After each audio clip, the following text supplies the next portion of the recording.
ఒకవేళ ఆకాశం నుంచి నీళ్లకు బదులు వజ్రాలు వర్షంలా కురిస్తే ఎలా ఉంటుంది? భూమిపై అలాంటిది జరగదు.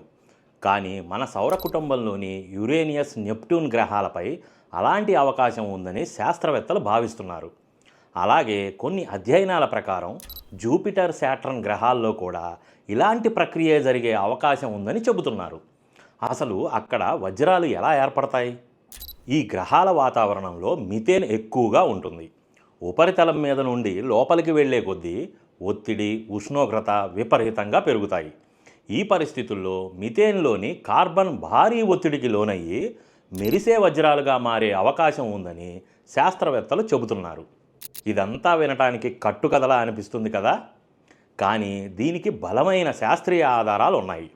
అమెరికాలోని ఎస్లాక్ నేషనల్ యాక్సిలరేటర్ ల్యాబ్లో శాస్త్రవేత్తలు ఈ గ్రహాల్లో ఉండే ఒత్తిడి, ఉష్ణోగ్రతను సృష్టించి చేసిన ప్రయోగాల్లో కార్బన్ చిన్న చిన్న డైమండ్ నిర్మాణాలుగా మారగలదని ఆధారాలు లభించాయి. అందుకే ఈ సిద్ధాంతానికి మరింత బలం చేకూరింది. కానీ ఇక్కడే అసలు ట్విస్ట్ ఉంది. ఈ గ్రహాలకు మన భూమిలా గట్టి నేల ఉండదు. అందుకే ఈ వజ్రాలు మరింత లోపలికి దిగుతూ అధిక ఉష్ణోగ్రతలు, ఒత్తిడిని ఎదుర్కొంటాయి. అక్కడ అవి తమ ఘనరూపాన్ని కోల్పోయి ద్రవ కార్బన్ వంటి స్థితిలోకి మారే అవకాశం ఉందని కొన్ని అధ్యయనాలు సూచిస్తున్నాయి. అంటే వజ్రాల కోసం వెంపర్లాడే మన దగ్గరేమో అవి ఉండవు, లేని చోట్లేమో వర్షంలా కురుస్తాయంట. అసలు ఈ వజ్రాల గోలంతా ఇప్పుడు ఎందుకు చెప్తున్నాం అంటారా? వానలు మొదలయ్యాయిగా, అందుకే. అదేంటి, వానలకి వజ్రాలకి లింక్ ఏంటా అని ఇంకో కుతూహలం వచ్చిందా? అక్కడికే వస్తున్నాం. ఆంధ్రప్రదేశ్ రాష్ట్రంలో వానలు పడే సీజన్ రాగానే కంచికచెర్ల దగ్గర వజ్రాల వేట మొదలవుతుంది.